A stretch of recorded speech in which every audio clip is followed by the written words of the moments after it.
In a small, bustling diner on the edge of town, Grace wiped down the counter, trying to shake off the exhaustion that clung to her like a second skin. Bills were piling up. Rent was overdue. Her little brother, Danny, needed new shoes for school. She couldn't afford to slow down. Not now. The lunch rush had just started when a man walked in, moving cautiously. Grace noticed right away. He didn't react to the clatter of dishes or the buzzing conversations around him. He was in his early 30s, with tousled hair and a slightly worn coat. He took a seat in the corner, staring at the menu like it was written in another language. Grace approached with a welcoming smile. "Hi there. Can I get you something to drink?" He didn't respond, just kept staring at the menu. Grace tried again, louder this time. Still nothing.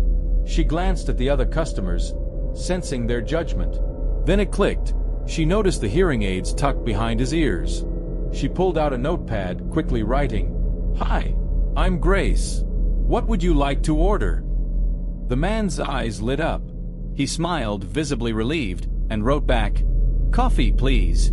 And whatever you recommend to eat." Grace nodded, jotting down his order.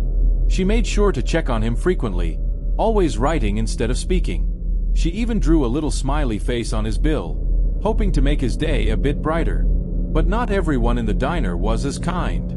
A group of regulars at the next table watched the man, whispering and chuckling. One of them, a burly man named Ted, sneered. "Hey, Grace, is he like slow or something?" Grace's stomach twisted. She shot Ted a glare, but he didn't notice. Maybe he's one of those scam artists. You know, pretending to be deaf to get sympathy. The others laughed. Anger simmered in Grace's chest. How could they be so cruel? She approached Ted's table, lowering her voice. "That man's deaf. Show some respect." Ted scoffed. "Relax. Just making conversation." Grace bit her tongue, refusing to make a scene. She delivered the man's food, flashing a reassuring smile. He looked at her, mouthing the words, "Thank you." When he left, he handed her a small, folded note. Grace opened it. "Thank you for being kind. Not many people are. You made today a little easier. Jack." Grace felt a lump in her throat. She slipped the note into her apron, feeling proud. The next morning, Grace walked into work, her manager looking furious. "Grace, my office. Now." Her heart pounded. She couldn't afford to lose this job. Inside, the manager slapped a printed email onto the desk. "What's this about you harassing customers?" Grace's jaw dropped. "What? I didn't harass anyone." "Ted filed a complaint. Said you were rude to him and his friends yesterday. You know how important his business is to us." Grace couldn't believe it. They were mocking a deaf customer. "I just asked them to be respectful." The manager folded his arms. "We can't afford to lose regulars over one incident. You're suspended for a week. Unpaid." Grace felt tears sting her eyes. "But..." End of discussion. She walked out, humiliated. Bills flashed through her mind. Electricity, groceries, Danny's shoes. A week without pay would bury her. She didn't even notice the black SUV parked outside the diner.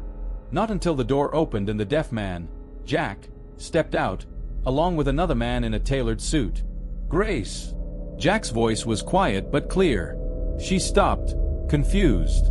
The man next to Jack smiled. "I'm David Marshall, Jack's business partner." "Business partner?" David continued. "Jack told me what happened yesterday. About how you stood up for him." Grace felt her cheeks flush. "I just did what anyone should." Jack smiled, typing something on his phone, then showing her. "Most people don't." "You did." David nodded. "Jack isn't just anyone. He's the co-founder of Marshall Industries." Grace's jaw nearly hit the pavement.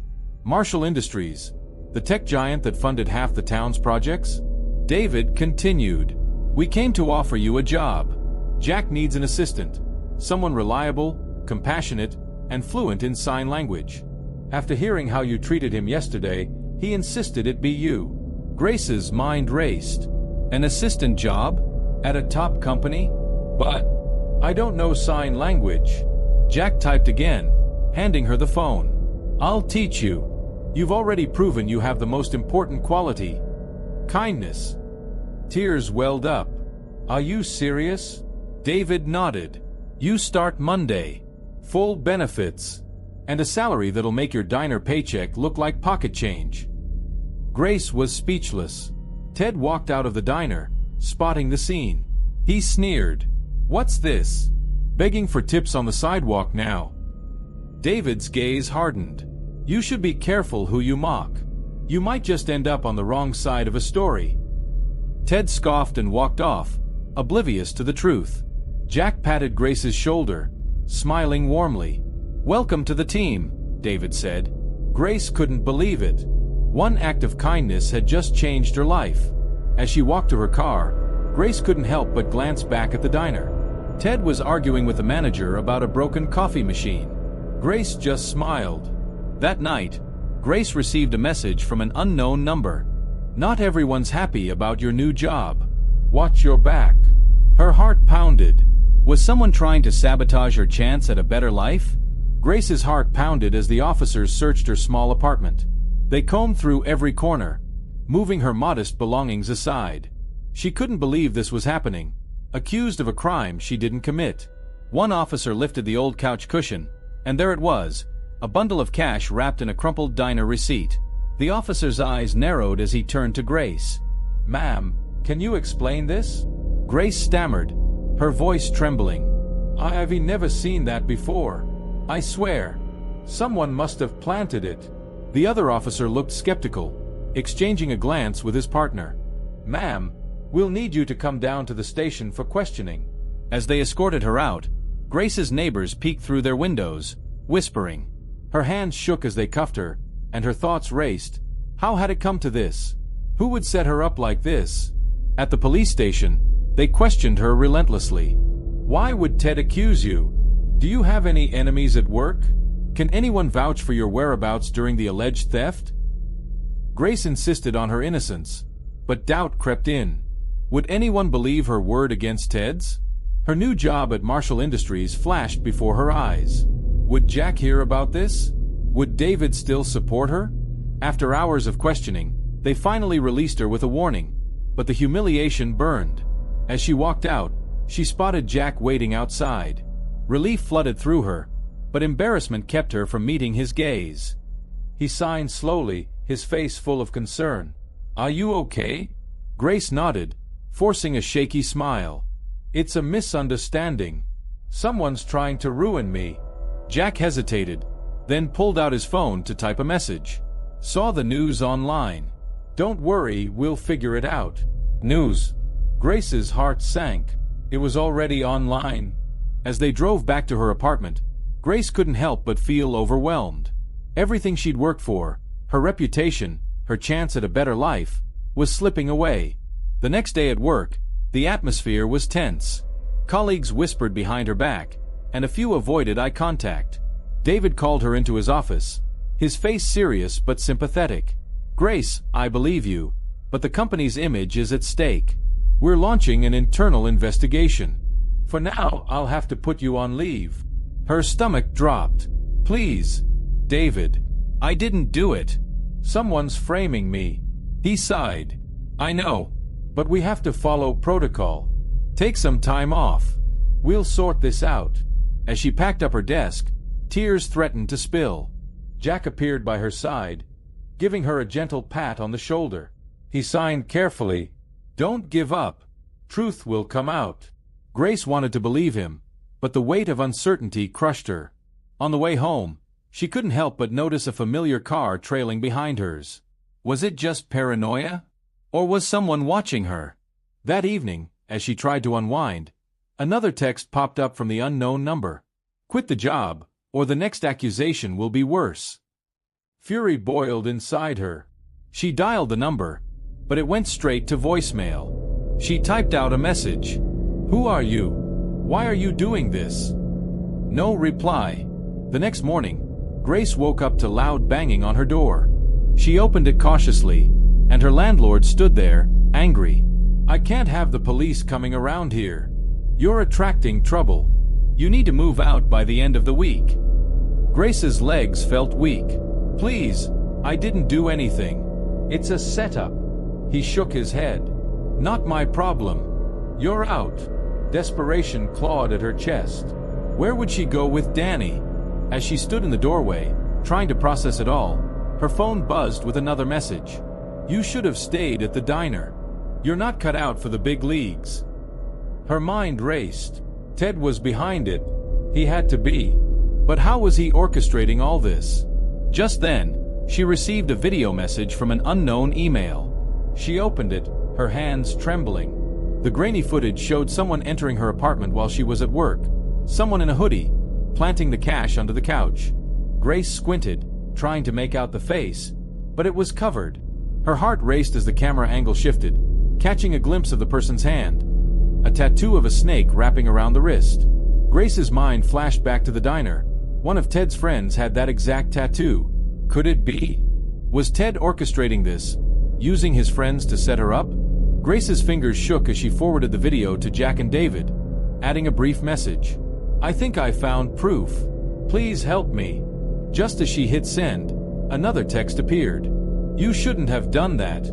Now you're really in trouble. Grace froze, realizing with horror that someone was watching her every move. Grace's pulse pounded as the threatening message appeared on her screen. Someone knew she had forwarded the video. Panic set in. How did they find out so fast? She rushed to lock the windows and double-check the door, paranoia creeping into her thoughts. Her phone buzzed again, a call from Jack. She quickly picked up. Grace, I saw the video. I showed it to David. He believes you. Relief flooded through her. But you need to be careful, Jack warned. David said he's going to involve security and the police. Whoever did this won't get away with it. Grace nodded, trying to steady her breathing. Thanks, Jack. I don't know what I'd do without you. That night, sleep evaded her. Every sound felt suspicious. She kept replaying the video in her mind. The tattoo, the way the figure moved. It had to be Ted's friend, Ricky. But why go to such lengths? Was Ted so bitter about losing the promotion that he'd ruin her life over it? The next morning, David called her again. Grace, can you come to the office? The police are here, and they want to see the original file on your phone. Jack and I will be with you. Nervous but hopeful, Grace agreed. At the office, Detective Simmons greeted her with a firm handshake. Ms. Turner, we've reviewed the video you sent. We're looking into Ricky as a suspect. Do you know if he had any connection to your apartment complex? Grace thought hard. He used to pick up Ted after work sometimes. I don't know if he ever came inside, though. Simmons nodded. We'll look into it. In the meantime, I suggest staying with someone you trust. Whoever is behind this seems determined to scare you. Jack immediately signed. You can stay at my place. Safer. Grateful. Grace agreed. As they left the office, she noticed Ted across the street, glaring at her. When he noticed her looking, he smirked and gave a mocking wave. A shiver crawled down her spine. At Jack's apartment that night, they tried to relax, but the tension was palpable. Jack made tea and sat next to her, giving her a reassuring smile. You're strong, he signed. We'll get through this. Just as Grace felt a bit calmer, her phone buzzed again. Another unknown message. Thought you'd be smarter. Moving doesn't make you safe. Her hands trembled as she showed the message to Jack. He took out his own phone and started typing. Maybe someone's tracking your location. Do you have any apps that could be hacked? Grace checked her phone settings, but nothing seemed unusual. Jack suggested turning it off for the night, just to be safe. Early the next morning, Jack woke Grace up with urgent signs. Come. Outside. Now. Groggy and confused, she followed him to the window. Parked across the street was Ted's car, and Ricky was sitting inside. He seemed to be watching the building. Grace's heart thudded in her chest. They quickly called Detective Simmons, who promised to send a patrol car. But by the time it arrived, the car was gone. Grace felt like she was being hunted, and Jack's protective presence was the only thing keeping her grounded. A few hours later, David called again, his tone urgent. Grace, you won't believe this. Ted didn't show up to work today. His phone is off, and no one's seen him since yesterday. Confused, Grace shared the news with Jack. Where could Ted have gone? Did he know the police were on to Ricky? Or was he planning something even more dangerous? That evening, while Jack was making dinner, Grace's phone buzzed again. This time, it was a photo. Her blood ran cold. It was a picture of her apartment door, taken just moments ago. She ran to the window and saw a dark figure moving in the shadows near the entrance. Panic set in as Jack joined her, his eyes widening. He grabbed his phone to call the police again, but before he could dial, they heard a loud banging on the door. Grace's breath caught. Jack motioned for her to stay behind him as he cautiously approached the door. "Who's there?" he called. A muffled voice responded. "It's Detective Simmons." "Open up." Relieved, Jack opened the door cautiously, but his relief was short-lived. Simmons stepped inside, his face serious. "We found Ted's car abandoned near the river. And something else. A wallet. Yours, Grace. Care to explain why it was there?" Grace's mind reeled. Her wallet? Near the river? Why would it be there? Just as confusion set in, Simmons added, "And there's more. We found traces of blood on the driver's seat. We need to know the truth, Grace." Grace's knees felt weak. Blood? Her wallet? Near the river? None of it made sense. "I don't understand," she stammered, her hands shaking. "I haven't been anywhere near the river." Detective Simmons studied her reaction carefully. "We'll need you to come to the station for questioning." "Jack can come too." Jack squeezed her hand, giving her a reassuring nod. "Stay calm," he signed. "Truth will come out." At the station, Grace repeated her story, emphasizing that she had no idea how her wallet ended up in Ted's car. Simmons remained skeptical. "Is there anyone who might want to frame you?" he asked. Grace thought hard. "Ted. And maybe Ricky. They've been trying to ruin my life since Ted got demoted."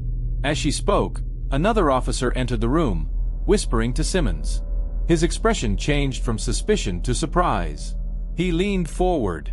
"We just got a call. Ted was found, alive. He was hiding at Ricky's place." Relief washed over Grace, but it didn't last long. "Then why was my wallet in his car?" Simmons continued. "Ted claims you attacked him and left the wallet behind in a struggle. But his story is shaky. He's acting paranoid, like he's hiding something." Just then, Jack's phone buzzed. It was David, who had been investigating on his own. "Tell the detective to check Ted's recent bank transactions," David texted. Grace relayed the message, and Simmons ordered a background check. Minutes later, an officer returned, looking stunned. Ted recently received a large sum of money from a private account linked to Ricky. Grace's eyes widened. "They're working together." Simmons pieced it together. "They probably plan to frame you for something serious to get you out of the way. Ted gets the promotion back, and Ricky keeps his buddy around. But why go this far?" Grace remembered something. Ted mentioned that the promotion came with a big raise and benefits. Maybe they saw me as a threat. Suddenly, another officer burst into the room. "We've got surveillance footage from a nearby gas station. It shows Ted and Ricky arguing in the car. Ricky shoves Ted, takes his wallet and phone, and throws something out the window near the river. It wasn't Grace's wallet. It was Ted's. The one found had Ted's ID inside." Simmons nodded. They must have taken Grace's wallet earlier and swapped the IDs, trying to make it look like she was involved. Simmons ordered Ted and Ricky to be brought in for questioning. Hours later, the truth unfolded. Ted had convinced Ricky to help him frame Grace as payback for losing the promotion. They staged the car scene to make it look like Grace attacked Ted, but their sloppy planning and greed led to mistakes. With the truth exposed, Grace was finally cleared. Simmons apologized for the ordeal, and Jack hugged her tightly. "I knew you were innocent," he signed, relief in his eyes. A few days later, Grace returned to work. As she walked in, she was met with applause. David had shared the story with the staff, and everyone was proud of her courage. But the surprises weren't over. David approached with a smile. "I've recommended you for the assistant manager position. After all, You've shown more strength and integrity than anyone here. You deserve it." Overwhelmed with gratitude, Grace accepted. She hugged Jack tightly, realizing that kindness, courage, and truth had finally won. That evening, as they closed up the diner, Jack handed her a small gift, a pendant with the word "brave" engraved on it. "For reminding me that standing up for what's right is worth the fight," he signed. Grace smiled, holding the pendant close. She knew that despite the hardships, she'd come out stronger, and justice had been served.